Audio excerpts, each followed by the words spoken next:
There's a special kind of pride that you feel deep down inside, a strength that seems to thrive in Lima, Allen County. The American way of life, to get in gear and do what's right. An unbreakable forthright link called Real American Strength. Lima, Allen County, Real American Strength.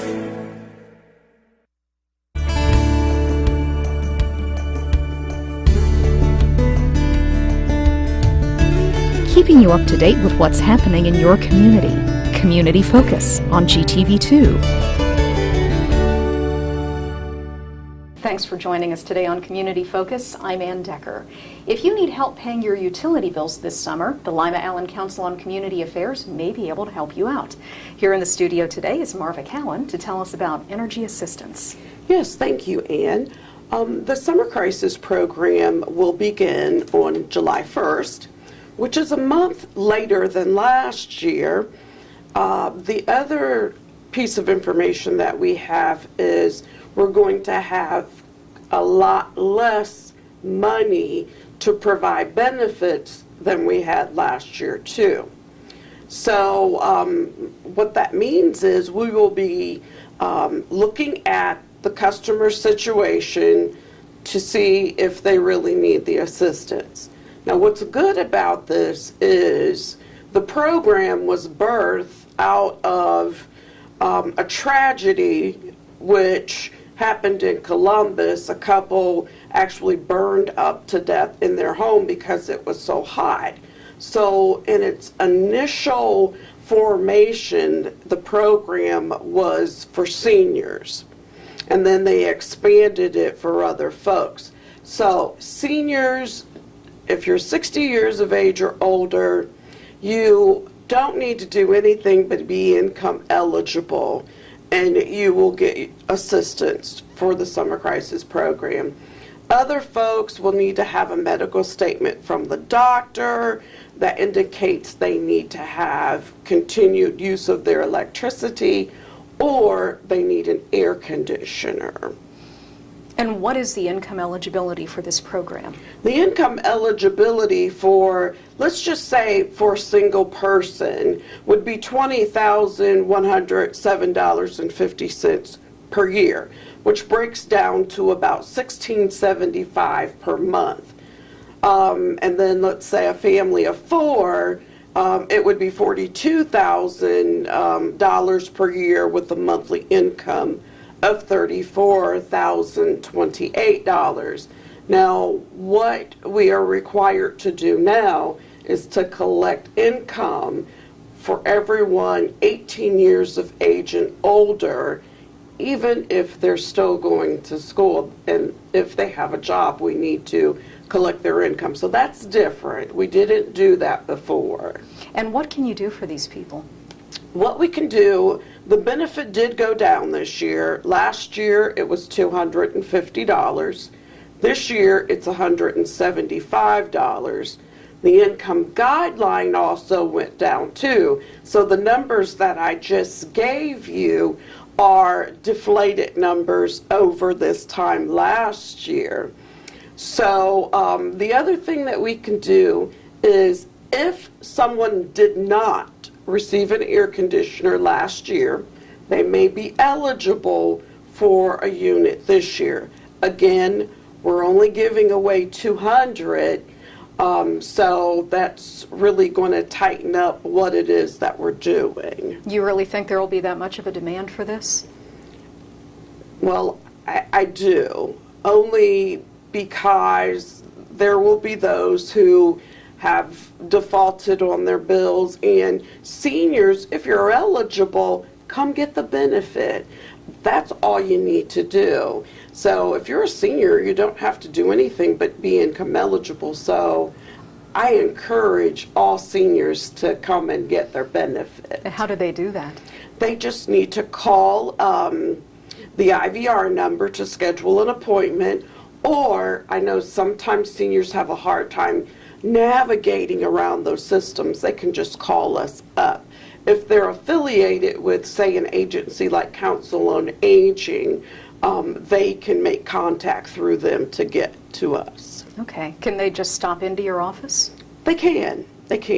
But for all other age groups, we want them to call the IVR system. Which is? 1-855-286-7559. Okay. And then your number for anybody who may have difficulty with that line?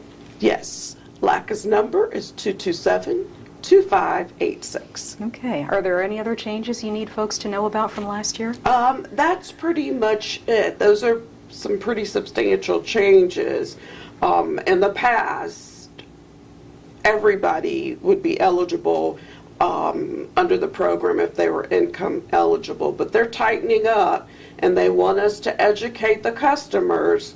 They need to make their PIP installments.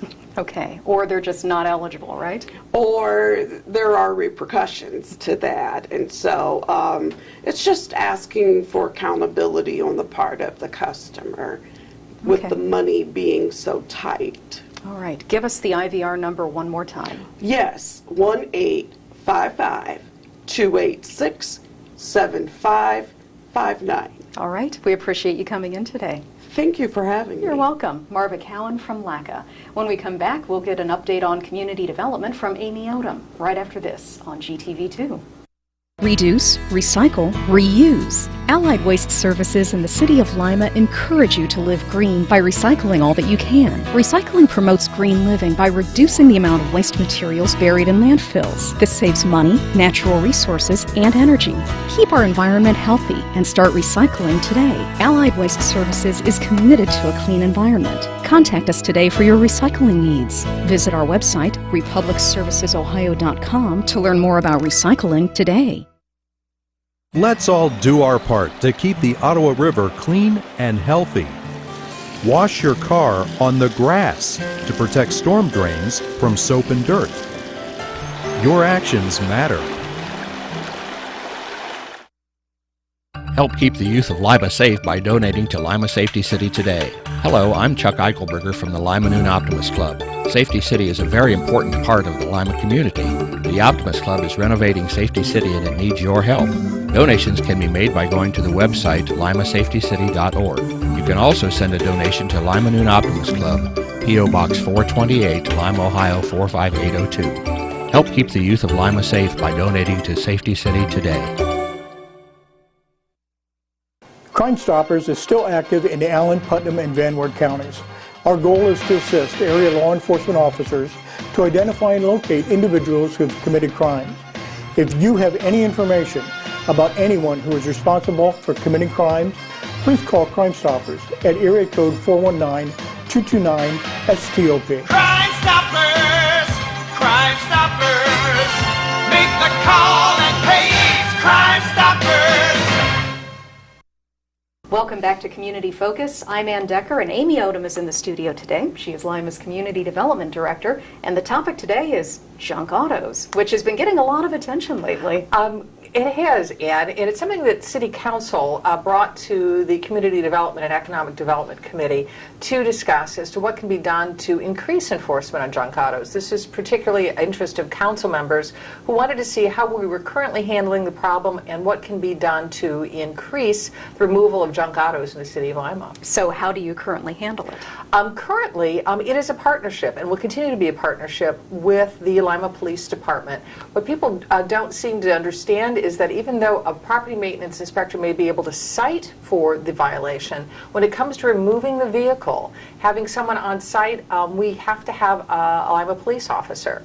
Currently, all of this has been handled by the Lima Police Department in that they have an officer appointed to work with vehicle issues who would issue the citations and then remove the vehicle. Due to the decrease in the number of officers available and the increasing workload for that junk auto officer, they've asked the Department of Community Development to become involved in issuing the citations. What I think is interesting, Ann, is people don't understand that that officer not only is removing junk vehicles, but he's doing DUI impounds, other kinds of vehicle work that really decreases vehicles. What can you do to make the situation better? What we're going to be doing is actually going back It's interesting how everything cycles after a period of time. The suggestion of council is twofold. One is to have a full-time person in the Department of Community Development who would be doing junk auto citation. If this were to occur, if council chooses to act on that, that person would not only be doing junk auto during our busiest times, but to be able to, which is usually during the summer, but also available to do additional property maintenance work as well. Really, is it enough of a problem that could be a full-time position? It is interesting, Anne, because normally during the summer is when we see the most of it. People like to bring those cars in. They have every good intention of taking care of them, but very often they end up sitting in someone's backyard for a long period of time. The majority of the work and the majority of the towing is done in the summer simply because the climate allows it. It's difficult to tow in the middle of a snowstorm, but there still would be a need throughout the year.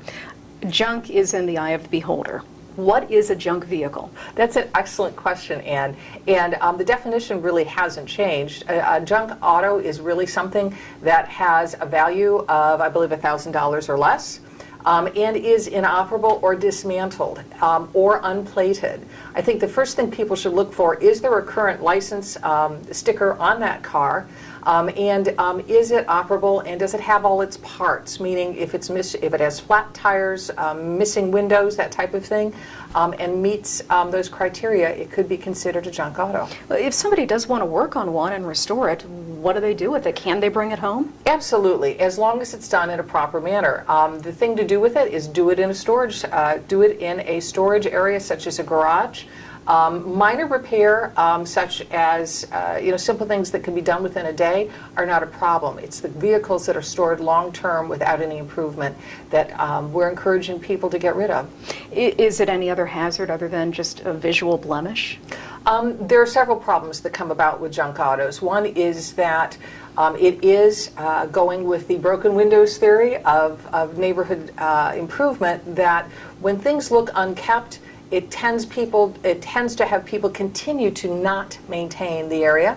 The other problem is if there is an accumulation of cars, very often it's an indication of an illegal garage, some shade-treed mechanic who's illegally working on them in their home. And the third thing is there are environmental issues, which is very often those cars begin to leak oil and other fluids into the grass or into the concrete, which then gets into our sewer systems. So it's not only a visual problem, it can become actually a long-term community improvement problem and also an environmental one as well. So if there is a junk auto in the neighborhood, what do you recommend the neighbors do? We suggest that they call the Department of Community Development for our property maintenance code enforcement program. We'd be happy to send an officer out to take a look at it and see if it meets that criteria. If it does, the owner will receive a notice and have currently up to 10 days to remove that vehicle. If they do not, it may be subject to tow. Okay. When do you expect council to address this and make any changes to the current program? This is in the committee, which is the Community and Economic Development Committee, and they need to make a referral back out to council. My understanding is that they will be meeting again in a couple weeks, and perhaps in the next month or so we may see some increased enforcement. Right now we want to encourage people to take advantage of that $350, by the way, that you could get if you junk your own car. There is salvage value to those vehicles, so there's really no reason to leave them on your property. Contact a local towing service and they'd be happy to remove it for you for free and perhaps make a little cash on the side. Okay. Anything else you want folks to know?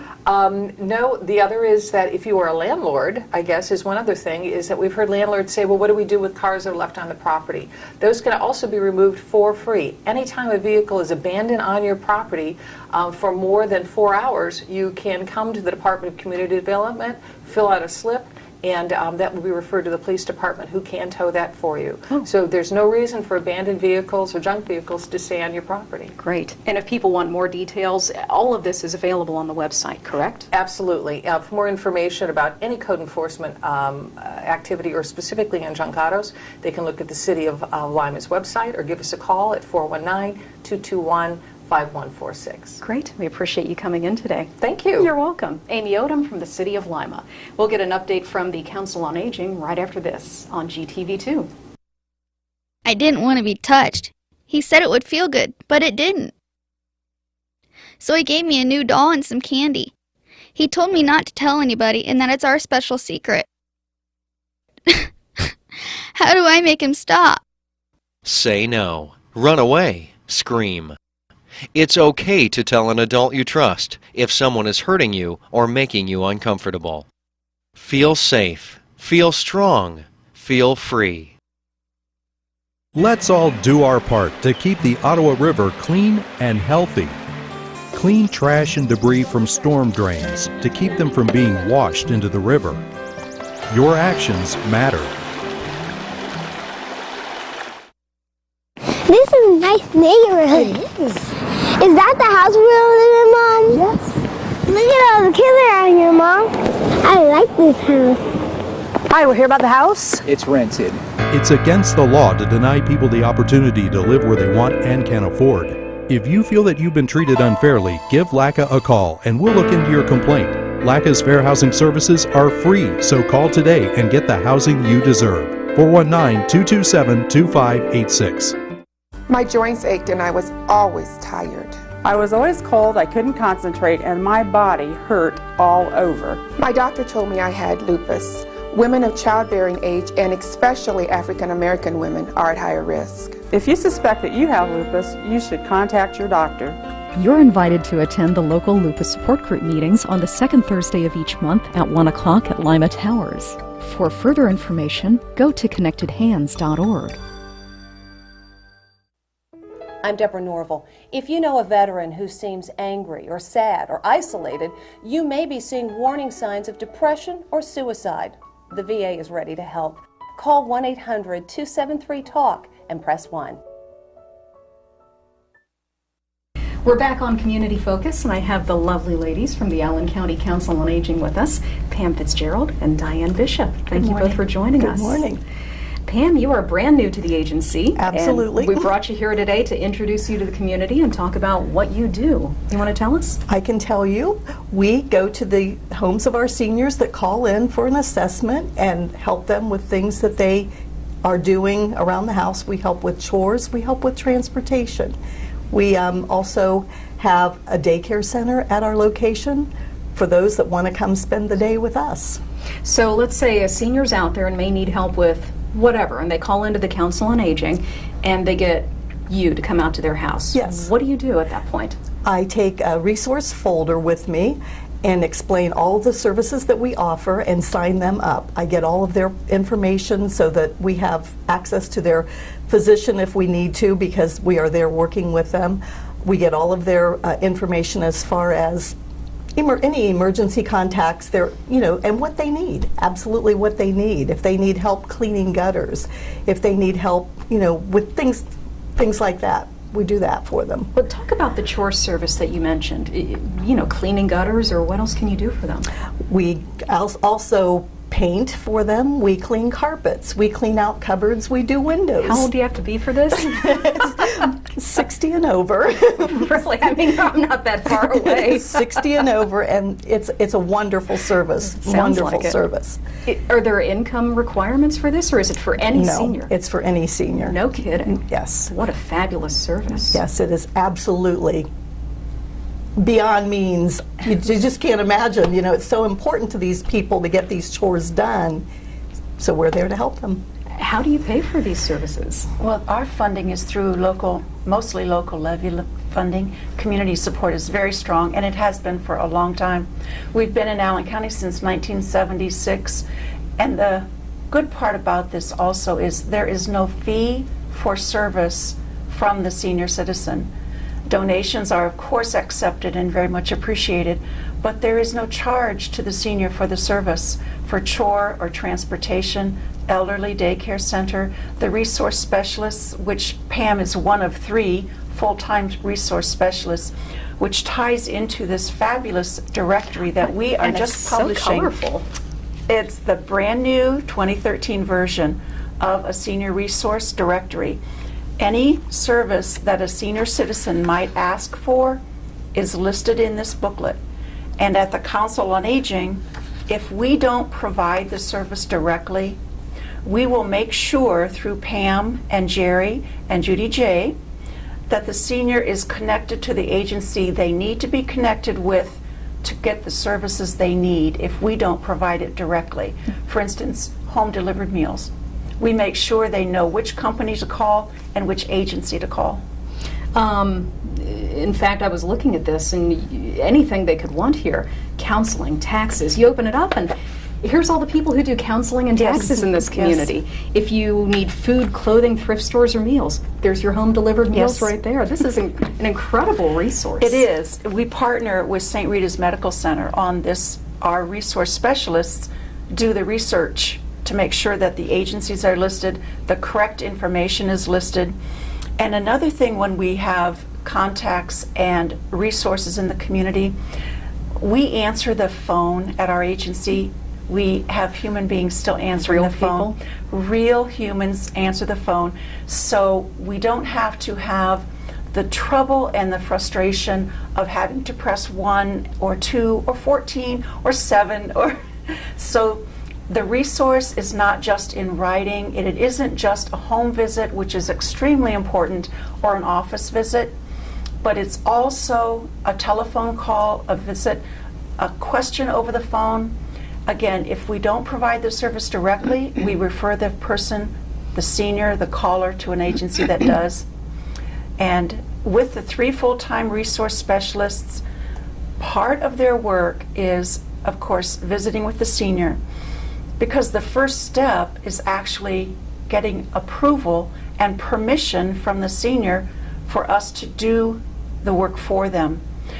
One of the reasons I want us to be on camera and I want Pam to be known in the community is so that when Pam is going to a senior's house, the senior, the community recognizes, oh, that's right, she does work for the Council on Aging, and people will be more comfortable and more familiar. Well, and I think that also eliminates the potential of fraud. Yes. This is Pam. If it's not Pam or one of the others from your office, don't let them in. Right, exactly. Will they come with identification? Yes, yes.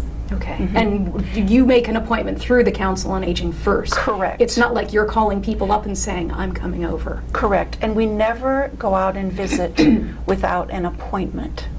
So that's another security. So it's safer for the senior. You said the other big service that you provide is transportation. Absolutely. What can you do for people? We pick them up, take them to doctor's appointments, take them to their therapies if they are, having therapies. We take them sometimes to the grocery store. We pick up prescriptions for them. We do all kinds of, whatever they need. If we can do it, if we can schedule it, we do it for them. That is a really wonderful service. And we have wheelchair lifts and so forth. They're allowed to bring an adult escort if they are going to a doctor and don't want to go alone. They can bring someone with them. How do people take advantage of these services and get you to come over and make an appointment? We do a lot of outsourcing as far as letting people know that we're here. All they do is call the office. And that number is? That number is on the book. I don't have it memorized. The number is 419-228-5135. Okay, and that really is the clearinghouse for any information for seniors. Yes. Call and ask a question. Yes, it is. If you need anything, if you want anything, if you don't know how something works, you can call that number and these ladies will answer it for you. And the best familiar statement, I think, is the council covers the county. We cover Allen County. The council covers the county because we are helping all areas of Allen County. Wonderful. We appreciate you coming in today and good luck with the new job. Thank you. You're welcome. You. Pam Fitzgerald and Diane Bishop from the Council on Aging. I'm Anne Decker and this is Community Focus on GTV2.